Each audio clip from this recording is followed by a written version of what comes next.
9 seats, 15 drivers. That's our dilemma for the 2021 grid. There's a lot of thinking to do if you're a team principal, because of these 15 drivers, there are several that have been on the podium, several with plenty of Formula 1 experience. We've also got a 6, soon to be 7-time Formula 1 World Champion. If you have no clue what I'm on about, I've devised this grid looking thing, this graphic, to try and help us understand what's at play, who's going to go where, who's going to fill the remaining seats for next season. We do have some that are quite obvious, and realistically here we're going to be talking about 13 drivers and 7 seats for next season, with a few sprinkled in that might surprise a few. But let's first of all break down what's available, who's available, and then we'll have a bit more of a discussion about who I think's going where next season. So first up, the team champions, Mercedes. They've got Valtteri Bottas signed up for next season, but who, that's a big question mark, who is going to fill that second seat alongside Valtteri? Will Hamilton stay at the team? Will they take a gamble on someone else? Unlikely. We'll talk about that very briefly in a moment. At Aston Martin, last week we had the huge story that finally Sebastian Vettel will be joining them for next season, and Sergio Perez, he's out the door. Can he find a seat elsewhere? But at Aston Martin, who's going to be in that second seat? You can probably guess who we're going to go with there, but again, we'll have a slight 2-second conversation about that one in a moment. Then we move on to one of the more interesting areas of conversation in the driver market this year, Red Bull. We do have a space at Red Bull. Max Verstappen is signed up for the next couple of years, but what about the future of Alex Albon, Pierre Gasly, who's been a race winner in Formula 1 this season, and Danny Kvyat? What's the future of him with Yuki Tsunoda in Formula 2, the Red Bull Junior, having a very strong season? Could he upset the balance at AlphaTauri? And then the final 4 seats, Haas and Alfa Romeo, probably the most and hardest unpredictable seats we have seen for a very, very long time in Formula 1. Both teams have solid lineups in 2020, but both teams will be aware there's great options out of a seat and fantastic options in Formula 2. So that's our state of play today. So before we jump in to the juicy details, if you are new around here, feel free to subscribe. I hope you've enjoyed today's episode of Formula 1 Transfer Talk. But let's start off with those top 2 teams, Mercedes and Aston Martin, because I think we're all pretty confident who's going to be filling those 2 seats. At Mercedes, Lewis Hamilton, he's not done in Formula 1, going this very coming weekend to equal Michael Schumacher's record for the most wins in Formula 1 at the end of this season. Most likely will equal the most world championships, and next season, what an opportunity to become comfortably the most successful Formula 1 driver of all times. Pole positions he's already got, race wins, podium and world championship. Has still got a little bit to do though with fastest laps. If anyone cares about the fastest lap statistic, it'll probably be on Lewis's mind. Is there any other options for Mercedes? Not really. They've not got options like Sebastian Vettel on the market. They've got no juniors except George Russell ready to make that step up to that big team. Ocon potentially as well, but both Russell and Ocon are already signed up for next season at Williams and Alpine respectively. And Mercedes juniors, well, they're much, much, much younger. None in Formula 2 and none in Formula 3. So they've still got a little while to wait before promoting any of those boys and girls. Could they take a gamble on a Sergio Perez and Nico Hülkenberg? Unlikely. It's going to be Hamilton in this seat all day long. Aston Martin, if we were quick on Mercedes, we can be even quicker. Lance Stroll, his father owns the team. He's got a podium this season and actually has been very, very good in 2020. Has been one of the biggest surprises, I would say. In my predictions video, I put Stroll near the lower end of the field, and I can put my hands up and say he has been brilliant this year. Comfortably fighting in that midfield, whereas seasons gone past, he's been struggling a little bit to establish himself in that fight, but has been right in the mix with Sergio Perez. Perez has missed a couple of Grand Prix, and last weekend did miss out on the upgrades, but huge step up for Lance Stroll, especially in qualifying this year. Definitely, he's going to be in that seat alongside Sebastian Vettel next year. And this is where we get to the juicy bit. This, realistically, is where we get to the fun bit, because from here on out, ladies and gents, It's pretty much a free-for-all, a complete guessing game. And that's what we love about Formula 1 silly season and the driver transfer market.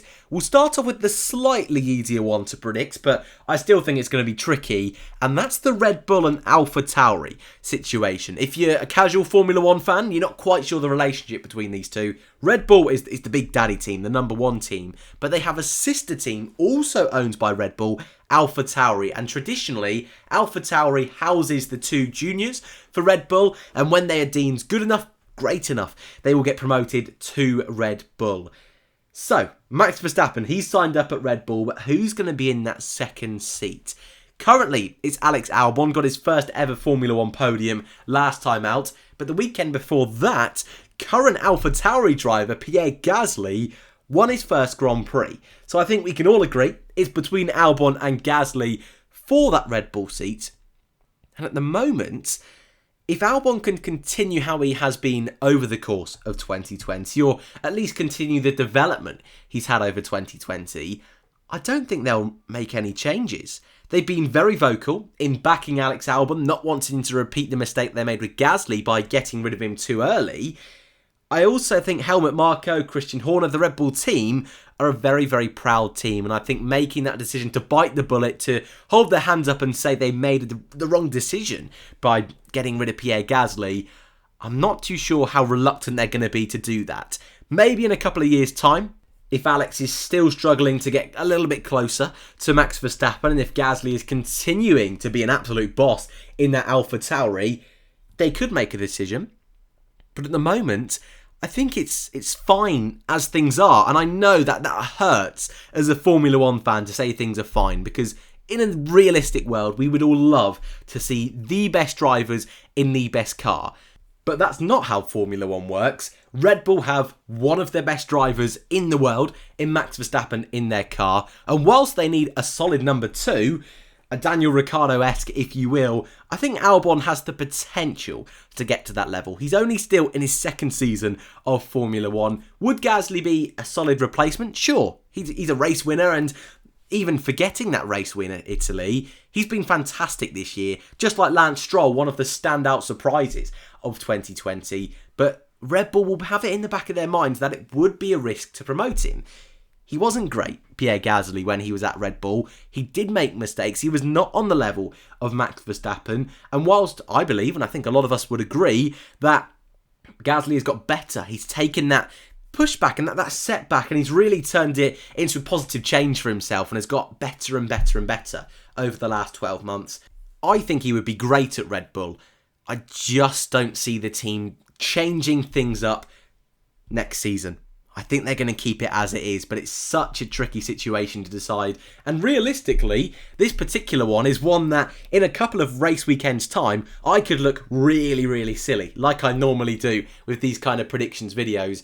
However, it's probably going to come down to how well both of them end their season. Albon struggled at Monza, but last time out had a brilliant race. If he can turn that podium into some real good form, continue to be fourth, he'll be fine. He'll stay where he is. If he struggles, if he's not always in Q3 like we saw at the beginning of the year, if he's not scoring points on a regular basis, and Gasly is, a change will be made. But at the moment, I think they will keep things the same. Gasly, in turn, I think will remain at AlphaTauri. I don't think there's any other seats, realistically, that are going to be able to present him better opportunities unless, very, very unlikely, Mercedes or Aston Martin decide to not sign Hamilton or Stroll. I don't think that's happening. So Gasly will stay put at AlphaTauri. But who's going to fill that second seat? Danny Kvyat has had an okay year. I don't think it's been bad. I don't think it's been great. He's not scored many points, but that AlphaTauri car is in the pecking order roughly about 6th or 7th place, depending on the circuit. So it's not a car expected to be in the points. We can all agree Gasly has been brilliant this year, way outperforming the car, and poor Danny Kvyat has kind of been held back for that exact reason, because he's been consistent, just consistently not quite as good as Pierre Gasly. The issue for Danny Kvyat, though, I don't think has been really his performances this year. It's that Formula 2 protege Yuki Tsunoda has been very, very good in Formula 2. He's still just about in the title hunt, but on the edges of hunting down that Formula 2 crown. Consistency hasn't been outstanding, but no one's has in Formula 2 this year. And I strongly believe this has been the strongest ever Formula 2 field. Brilliant talent in that category this year, and whoever wins it very much deserves it. But whoever doesn't win it, I still think deserves a chance in Formula 1. And there's maybe 5 or 6 drivers in Formula 2 that I could realistically see doing a solid job next year in F1. That's unlikely, of course, but Tsunoda, he's part of that Red Bull Young Driver programme, who could fill a seat at AlphaTauri.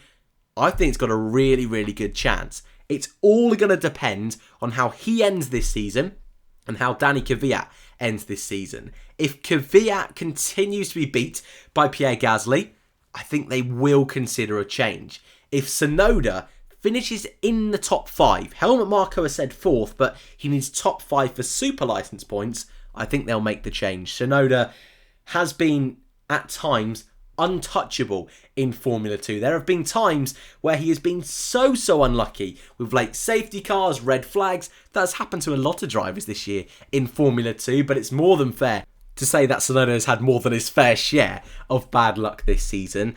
And I think if he can continue his development and finish off this season as strongly as he has for the majority of this season, first of all, I don't see why he can't finish in the top 4. Second of all, he's part of the Honda Junior Driver Programme as well as the Red Bull Young Driver Programme. So what a brilliant little tie-in that would be for the Red Bull Honda partnership. But I think what's most impressive about Tsunoda's year in Formula 2 this season is that it's his first season. He's a rookie in Formula 2. And it's very, very rare we see Formula 2 rookies rise to the top straight away unless they are world-class drivers. Think Charles Leclerc, George Russell, Lando Norris. Those 3 were able to jump in, instantly establish themselves. Schumacher wasn't able to do it last year. Callum Ilott also struggled in his first year of F2, and those are the 2 that are now fighting for the title. Tsunoda is very, very close. Not quite as close as Leclerc, Norris and Russell, but certainly has been one of the best rookies I've seen probably since Norris and Russell in Formula 2. He's got a lot to prove. He's got a lot of pressure being part of that Red Bull Young Driver Programme. But if he can get in the top 5, which I think he's going to be able to do, I think he's got a great chance of getting that seat. It would be criminal for Kvyat because he has been solid since he returned a couple of years ago. Do Red Bull want to have another season of Danny on their books, holding a seat up for a youngster like Tsunoda? I'm not too sure. I'll give all of my predictions at the end of the video, but this seat in particular, definitely a flip of the coin, definitely very hard to call, but it's not quite as hard as those final 4 seats. 2 at Haas, 2 at Alfa Romeo. And where do we start in this conundrum of seats? 4 seats available, and there's a minimum of 9 drivers in the running for these seats. I mean, where do we even start? Their current driver lineups, Haas and Alfa Romeo, I said it at the beginning of the video, they're solid. Grosjean and Magnussen are okay.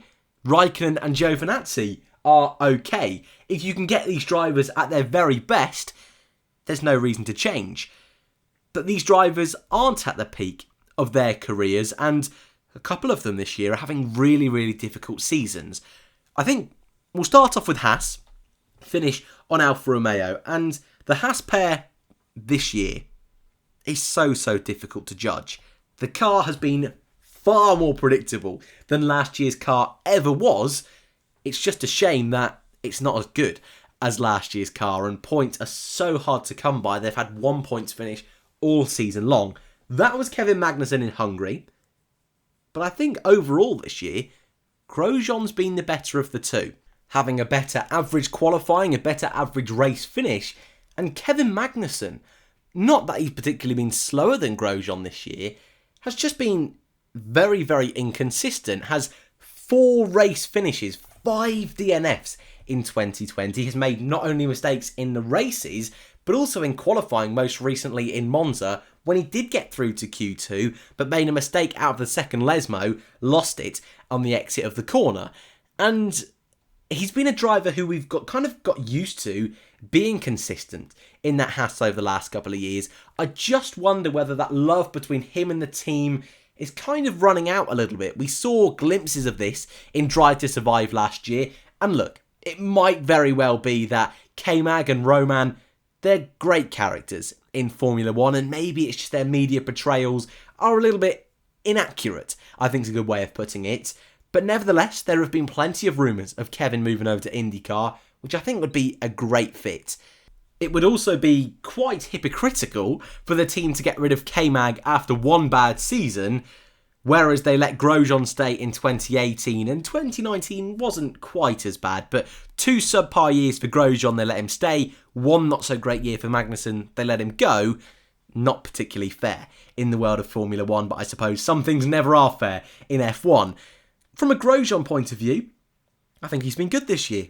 Nothing fantastic, don't get me wrong, and I don't think he's a driver a team elsewhere is looking to get onto their books, but for a team like Haas, who we've said for several years now need that consistency, actually this year, Grosjean has been consistent, and I would argue this year, despite the fact he sits dead last in the standings, has been his best year probably since 2016 or 2017.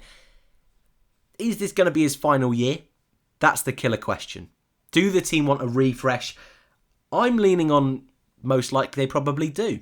Things haven't gone well over the last couple of years. They've kept Grosjean, they've kept Magnussen, they've tried to keep that the same to try and help the team just make a baseline and a bit of sturdiness, I guess, within their ranks. It's not worked. And I think the next logical step for them is to hit the refresh button. Whether that's change up some of the management, change up maybe their supplier route. Bit of an extreme gamble, but hey, with 2022 around the corner, it might be worth it. But I think more importantly, it's going to be a driver switch. Will it be 1? Will it be 2? Well, looking at the drivers available, I think it could be 2.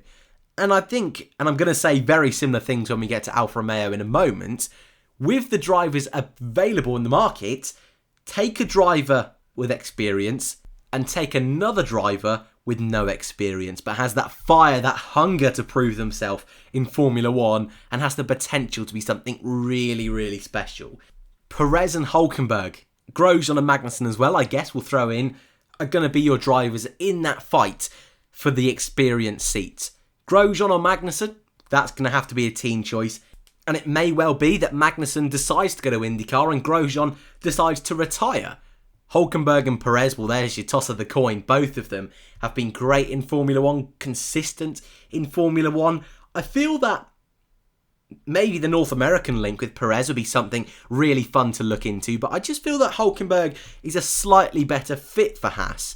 Maybe that's because there's been rumours the last couple of years and I've kind of got used to the idea, but either or would be great in that team. And even a Hülkenberg and Perez team up, fantastic. What a lineup that would be. We've seen that in Formula 1, of course, back in 2015, 2014 as well, at Forced India. What a lineup. Certainly, if they couldn't score points in that car, you know it's the car's fault and not the driver's fault. And the team would know they're in safe hands. But they've got great ties with Ferrari.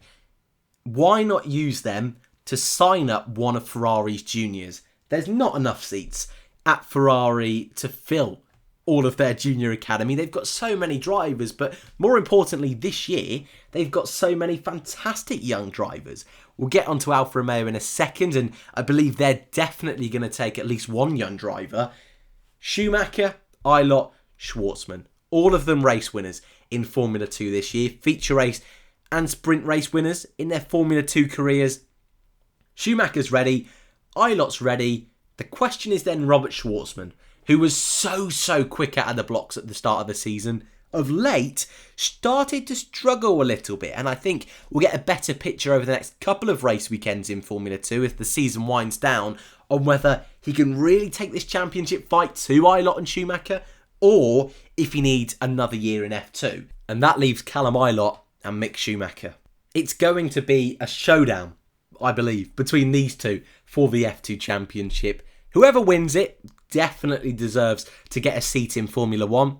Whoever doesn't, I think can just about sneak in. And I think Haas can be really savvy here because both drivers, including Schwartzman, all of them are great. All of them deserve a chance in Formula 1 at some point. So whoever Alfa Romeo don't take, I think Haas should take the other driver. Again, we'll talk about my final predictions in a moment. But finally, Alfa Romeo. I've spoken about the F2 drivers there, the F2 lads.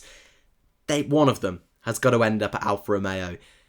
The situation at Alfa Romeo is that one of their drivers is the team's decision. We call that the Sauber seat. The other driver is Ferrari's decision. Currently, it's Giovinazzi who fills that seat. But when you've got so much young talent in Formula 2, that seat has to go to a Formula 2 driver next year. Whether that be one of the three we just mentioned. So that leaves the other seat. And again, you've got plenty of drivers available. Raikkonen, Giovinazzi, Hülkenberg, Perez, Grosjean and Magnussen even, if you want to throw in those drivers. I think the team would quite like to keep Kimi Raikkonen. He's a fiery character that we've certainly seen on team radio over the last few weeks, but he has been very, very consistent over the 2 years he's been with the team. I think the difficulty here is going to be making Kimi Raikkonen sign a contract that extends his time in Formula 1. It might just be one season. But also the difficulty is you've got other drivers that Sergio Perez, Nico Hülkenberg, that would be great in that team. Both of Hülkenberg and Perez have not only ties that racing for Sauber in the past, but also have raced with Frederic Vasseur, the team principal at Alfa Romeo. And I think both, while they're on the market, should be considered very, very highly. You're only going to get 1 year out of Kimi Raikkonen. You could maybe get up to 5, even 6 years of a stay from Perez or Hülkenberg. Lots to think about. Perez on the market, I think, is the more likely of the two, but it's another seat. It's really going to be a flip of the coin and just trying to work and navigate your way through the market once other teams have signed up their drivers. But the key for Alfa Romeo, will Kimi stay? Will Kimi go? And on that bombshell, here are my predictions for our final drivers on next year's grid. At the start of today's transfer talk, I gave you this: 9 seats, 15 drivers. Of course, there will be more drivers that potentially could come out of left field. Maldonado returning to Formula 1. Sorokin potentially. They're not really in the line of fire. These are our key boys and girls. And here are my predictions for your driver lineups next season. And we'll start off with the big shockers. Mercedes, I've put Lewis Hamilton, goodness me, alongside Valtteri Bottas for next year. Sebastian Vettel, of course, alongside Lance Stroll at Aston Martin. Red Bull, I've kept the same. Max Verstappen and Alex Albon. AlphaTauri, I've made a change. I've gone with Pierre Gasly remaining with the team. I think it'll be his last year with AlphaTauri next year. But alongside the Frenchman, I've gone with Yuki Tsunoda to secure that top 4 in Formula 2 and to secure his place in Formula 1 next season. And the conundrum at Haas and Alfa Romeo, I've put the Hulk back in Formula 1 full-time with Haas alongside Callum Ilott. I think that'd be a really, really fun lineup. Not only for Hülkenberg to get that chance once again, for Callum to learn alongside someone like Nico, and for Haas, I think that's an exciting lineup for the future, but also in Hülkenberg, they've got that consistency they've been lacking over the last couple of years. And Alfa Romeo, I'm 1,000,000% convinced Mick Schumacher will be in that seat, but the other one, Perez or Raikkonen, that really is the question. I've gone with Sergio Perez because it would be criminal to see him out of Formula 1, and I just wonder whether Alfa Romeo, though it would be great to see Kimi continue, goodness me, I can't believe he's still here, but though it would be great to see him do one final year, Perez long-term a far better option for the team. And that is my thoughts, my predictions for the final 15 drivers, the final 9 seats on next year's grid. As always, I'd love to know your thoughts in the comment section down below. Thank you all very much for watching this episode of Transfer Talk. If you are new, feel free to subscribe, like if you enjoyed, really helps the channel, really appreciated, and I hope to see you all in the next one.